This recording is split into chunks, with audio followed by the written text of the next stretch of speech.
Hello my friends, and welcome back to another watercolor tutorial.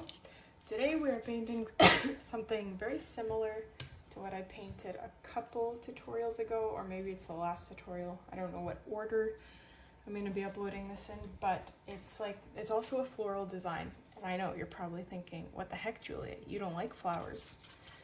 You say that you suck at flowers. And here I am, diving into the world of flowers for the second or third time in a month. So the reason is I think I have found my niche, or maybe that's not the right word, but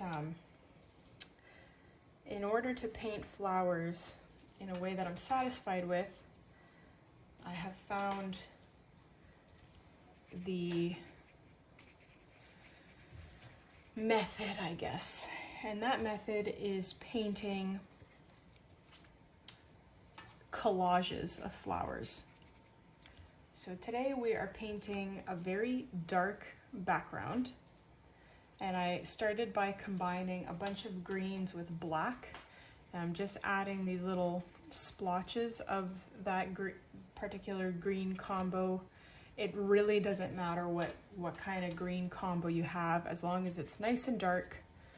And it doesn't really matter where you put it on your page. I'm just choosing 2 spots like this, and then the rest is just going to be black. So I'm picking up black and just filling in everything else. So some people sometimes ask, like, oh, did you do wet on wet? If I didn't mention that I painted the background wet, then it is not wet on wet. So this is not wet on wet. The paper is completely dry. And I do this because if you work fast enough, the colors will blend really nicely anyway. As you can see, it's like a nice camo color. And 2, they come out way more vibrant, and therefore I have to either use less pigment or do fewer layers of the same thing. So I am satisfied with this. Maybe not. Maybe I'm gonna add a little bit more black just in the corners, because my black was had green mixed into it, so it wasn't completely dark, but something like that. So I'm quite happy with that. I'm going to let this totally dry. It's so shiny that I can't really, no, that's not what I wanted to do. Shoot. I had a bit of water on my brush, and when I touched the paper and it kind of did reverse cauliflower. But whatever, I'll just paint over that spot when this dries. So let this dry. Okay, so this should be completely dry, and as you can see here, this is the spot where I accidentally touched my brush with water on the brush. It diluted the watercolor that was very pigmented in that section. It kind of does what I imagine salt would do if you kind of sprinkled salt on here, which perhaps that's a really cool way to do the bokeh effect, B-O-K-E-H. Idea for a future tutorial, but let's just continue on. So I'm gonna switch. I'm gonna be using, what is this, size 3, or you can use a bigger brush. Like, they're all kind of the same in the 3 to 8 range, in my opinion. Like, they all have the point, assuming it's a round brush. And I'm gonna take a green that is lighter than our background, but still very dark. So you may have to mix some black in with your green to make it dark enough, and you can trial and error it as well. So it's kind of hard to have the foresight here to think of what I'm doing, but we're painting in reverse. We're going to be painting hydrangea flowers, so we have to first paint like the huge ginormous broad leaves of the hydrangea flowers. So you're gonna, if you want, you can take a pencil and just roughly pencil in where your hydrangea flowers are going to be, and then you can paint your leaves in relation to that guide for yourself. That's actually a great idea. Maybe I should do that. We'll see how this goes. But we're just painting broad leaves. I don't know if you can even see these. I can barely see these, so we might actually have to lighten up our color a little bit, especially as we get into the like lime greens. They really show up on a dark background like this. Well, at least mine do, because I don't know, the palette I have is just fantastic, and they're quite opaque.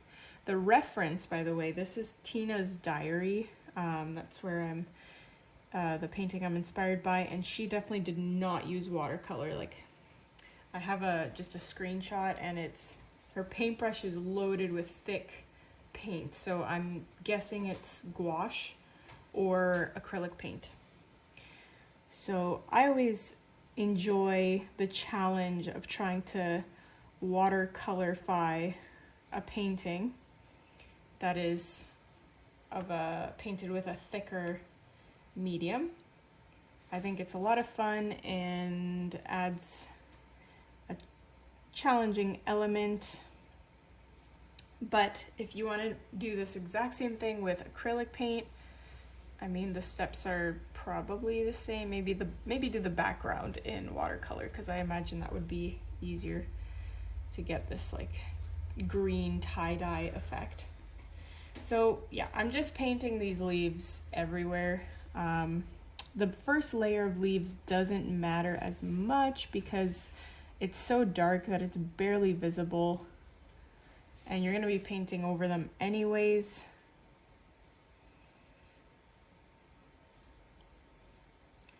So just very repetitive action.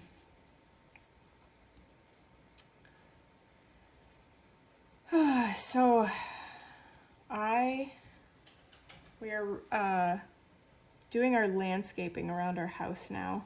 I can't remember what or how much I said in previous tutorials, but we got some quotes back, and yeah, they were just way out of budget for us, so we decided to go ahead and try and tackle landscaping on our own. I hired the help of ChatGPT to design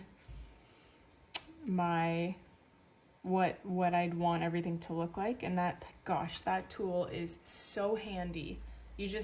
I uploaded a picture of my house as it looked in the front. It was just a giant mud pit, and I said, add a flagstone pathway in the center, add a patio on the left, add a garden bed on the right, and it just spat out this beautiful rendition of what that would look like. And I just went with that. I bought the material, and we've slowly been preparing it all to have it come together. So I've laid the flagstone down. That was a huge project that I spent the entire weekend doing. I'm just switching colors now to a different green. I would say it's the same darkness of green, but I guess the hue is different, and therefore it's way more vibrant.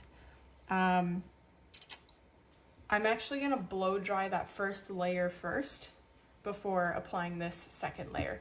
Yeah, so we definitely wanted that dry, because if it wasn't, then our leaves would likely blend together, which is fine, I suppose, but I'd rather not if I spent the time painting something.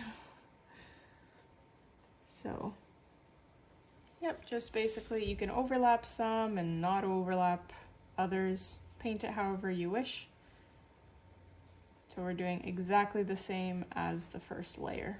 Just paint a bunch of leaves, random places, different sizes. Some can join, some are on their own.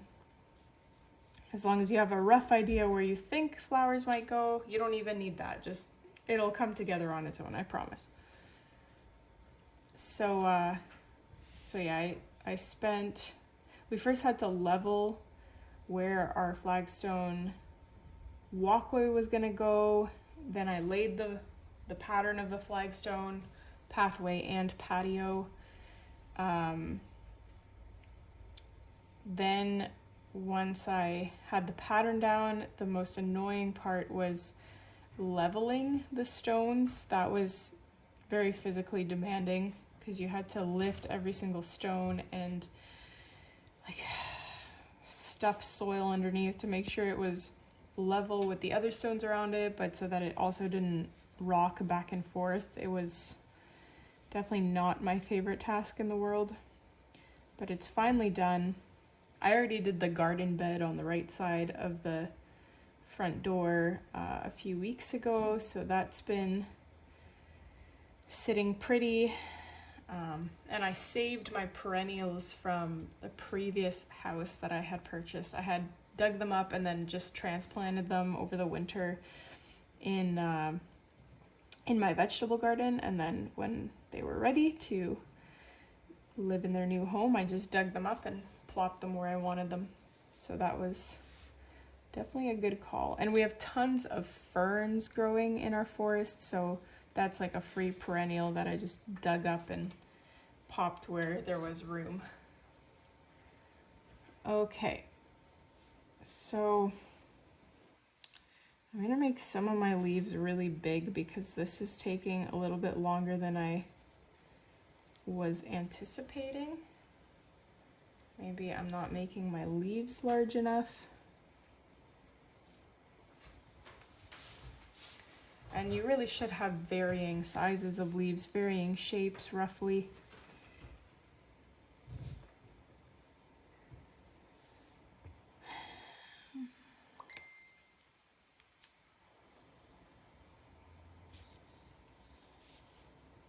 It's funny how when you list something on Marketplace, there will be no interest for days or weeks, and then suddenly in one day you get several replies. I wonder if like Marketplace just starts promoting certain ads more than others at one point.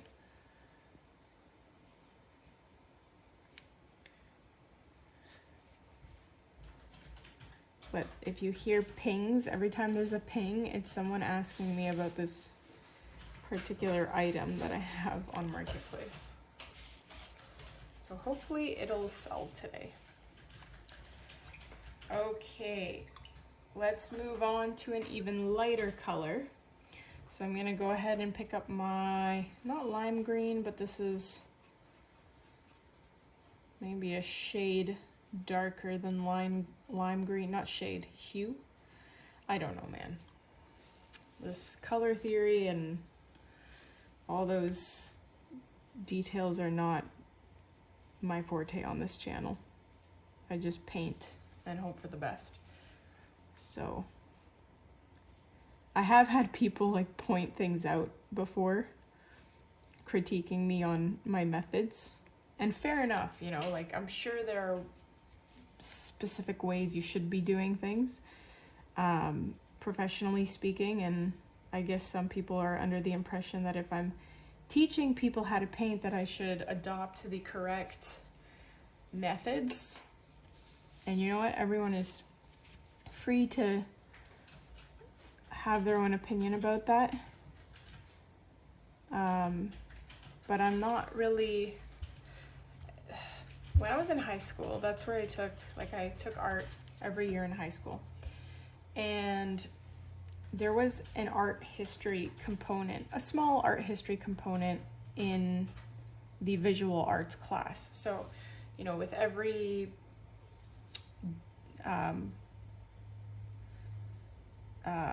art project, there was an art history component. So if we were doing like etching, I think that's what it was called. Oh my gosh, this is like over a decade ago, so I don't even remember. But if we were doing etching, I think that's what it's called, where you like scratch away this black stuff and it reveals metallic stuff. We learned about hieroglyphs and like the Egyptian past. I might sound like I completely don't know what I'm talking about, and that's because I don't. I failed the art history portion. Like, I actually got probably 40 or 50% on the art history part of that class, but because I just didn't care. I did not care about art history. That was probably the most boring part of high school in general, because I was an academic. I did pretty darn well. Like, I graduated with an, it was at least, I think it was like 92.5%, something like that. So it's not that I was a bad student, it's just, my gosh, art history is boring to me. And so I didn't study for those things because it just wasn't of interest. But that was okay, because my the application component where you actually produced art was weighed much heavier, and I did really well in that. Where was I going with this? I had a point to this story that I don't recall.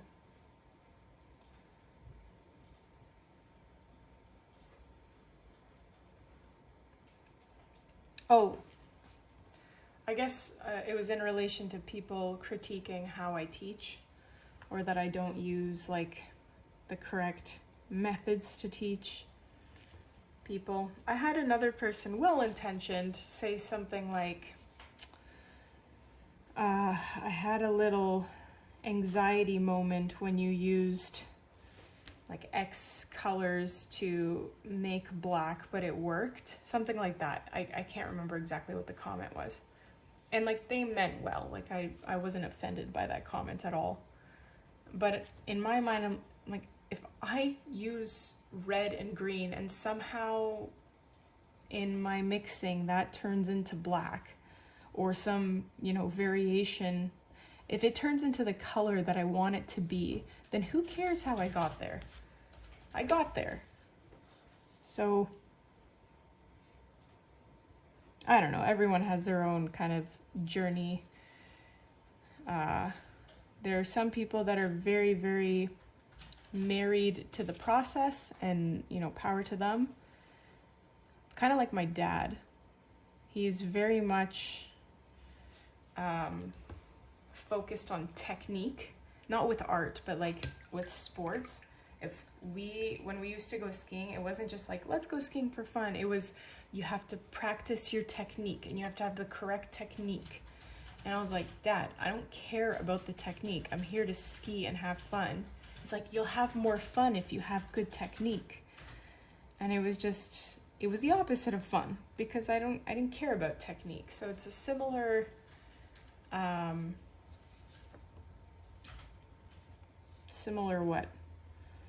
thought process. Anyway, I'm taking an even lighter green, a lime green. Almost looks yellow.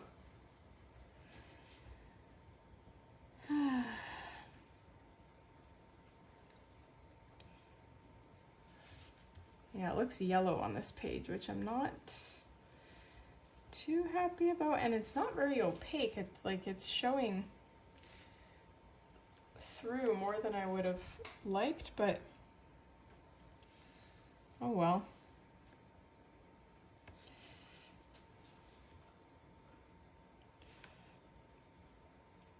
Maybe I have too much water on my paintbrush.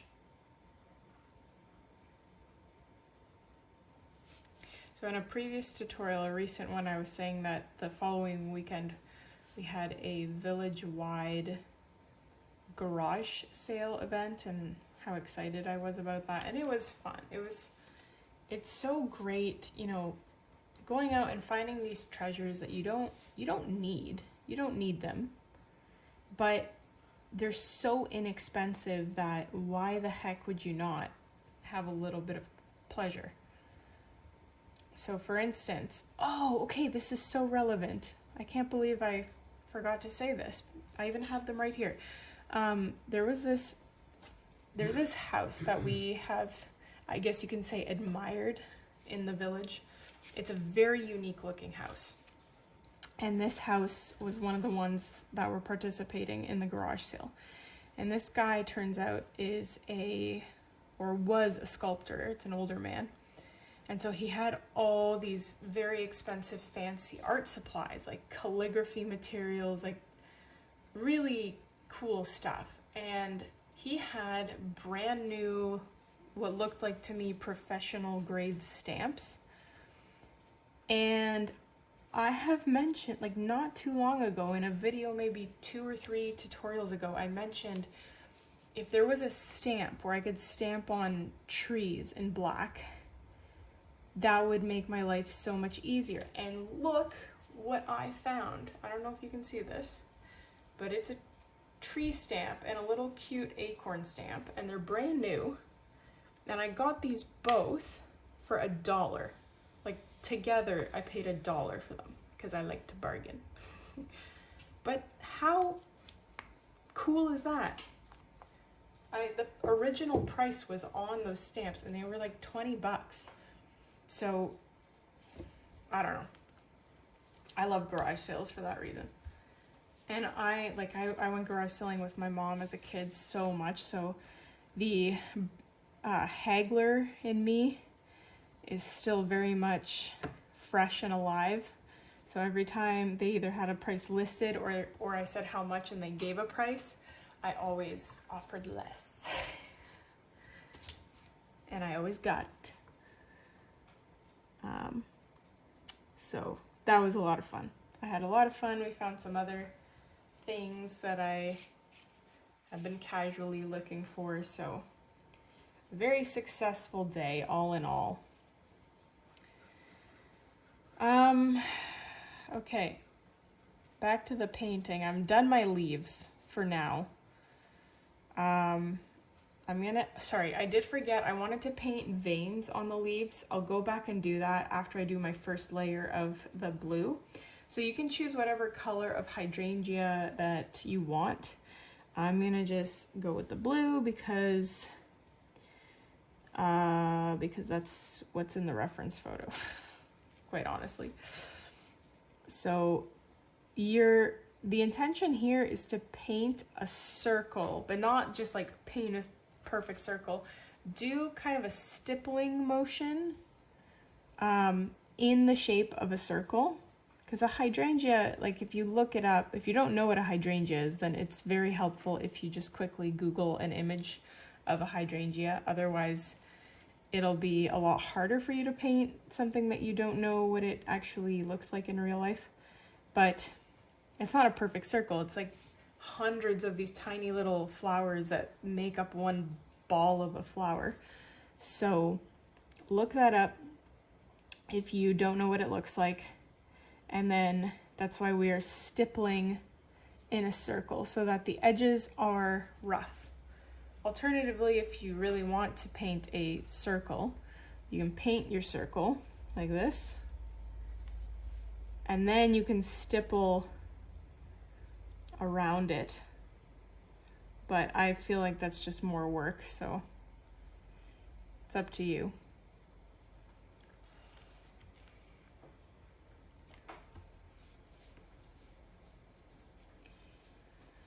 And yes, you can barely see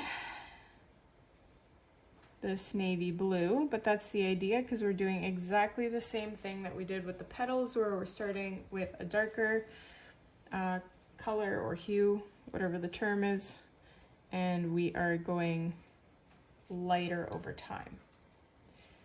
And yes, this is quite the process, so if you weren't looking for this kind of tutorial, I totally understand. But sometimes it's fun to take a little bit more time. And I'm being very daring because my toddler is sleeping, so there's a chance that I will have to pause this and come back.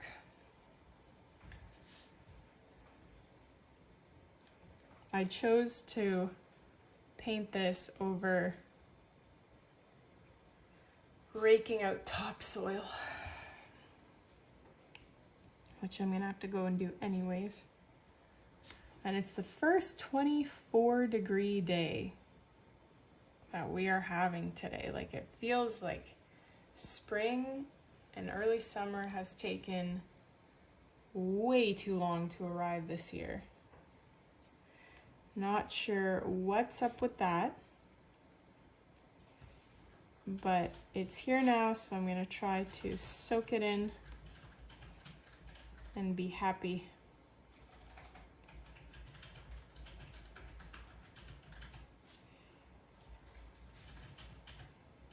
So don't make the mistake of having way too much water on your paintbrush, because then you'll get more of this kind of effect. And if that's what you're going for, then all the better. You do you. Okay, so while the first layer of blue is drying, I'm gonna go in and grab some white watercolor. And I want it to be a bit translucent, that's why I'm using white watercolor, but you can certainly use white acrylic paint if you're going for a more dramatic look. And I'm gonna go in here. You know what? The white is too much for me. I'm gonna tint it a bit. Okay, now it's too green.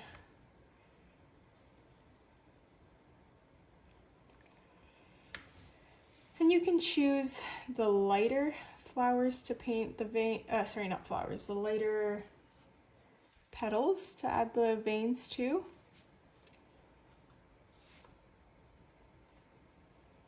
Otherwise, if you paint this super light or white color onto the darker ones, I think it might look out of place. Maybe not. Maybe not. It's up to you.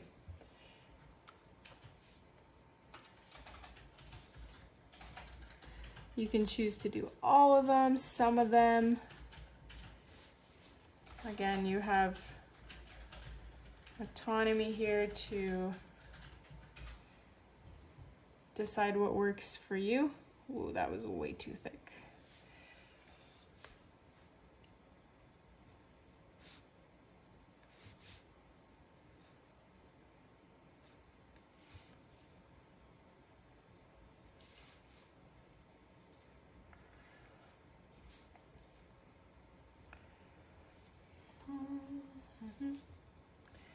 La la la la la la.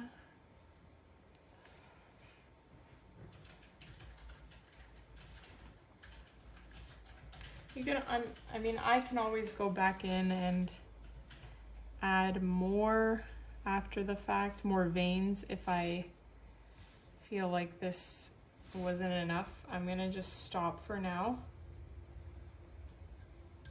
and continue on. Okay, switching back to my size 3, I'm going to pick up a much lighter blue now. And actually, I'm debating using these like eggshell colors that I have in my palette because they'll be a lot more opaque.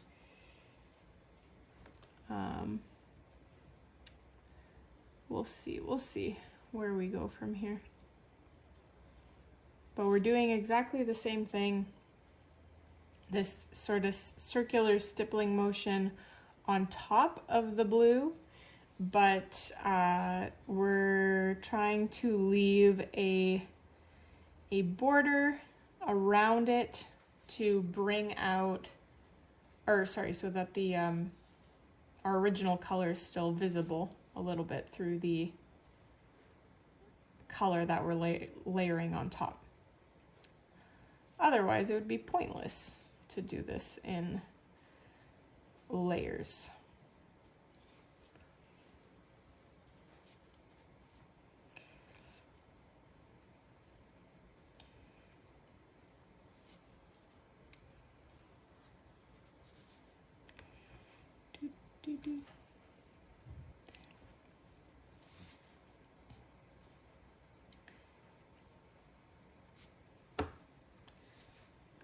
My mom is visiting on Wednesday, so that's in 2 days,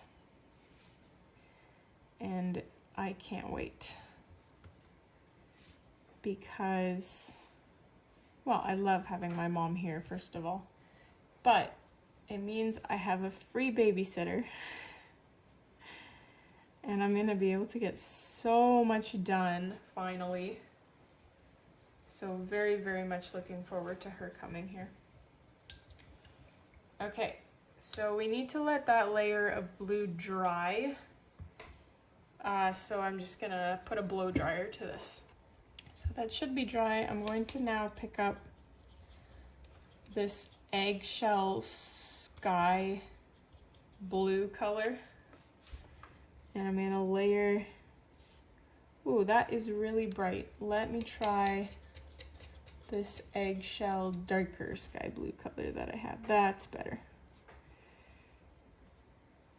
So layering that on top. So this is our third blue layer, exactly the same thing as before, where we're leaving a little bit of that lighter blue that we used second, a little bit of a border, and stippling everything else. You can even experiment about like kind of going outside the flower and doing a little bit of an abstract look. Always encouraged to experiment, because you never know what might end up looking really, really cool.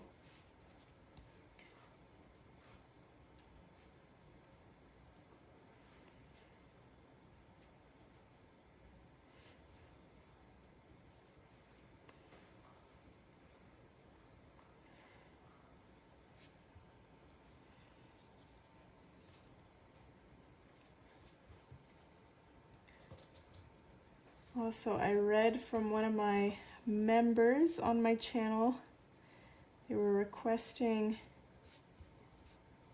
the recipe of these sourdough blueberry muffins that I mentioned a very long time ago in a video. So perhaps I will work on that today. Perhaps I will make those blueberry muffins today. And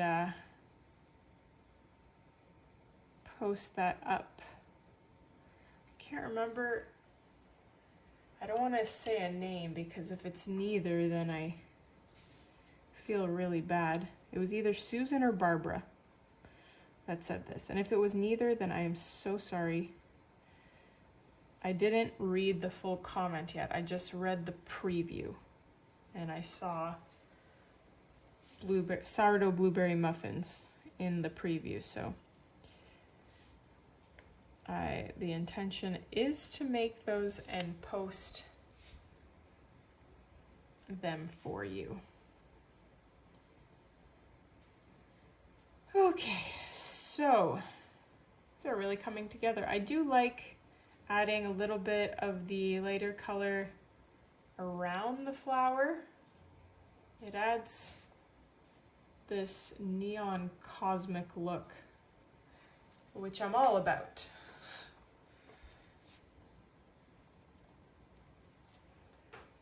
I'm gonna do one more layer, I think, and that is going to be like, this is almost white.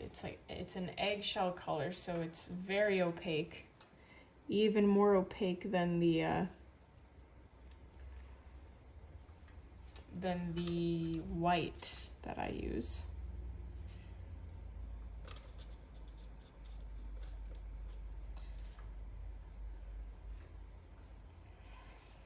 So I'm just popping that in the center.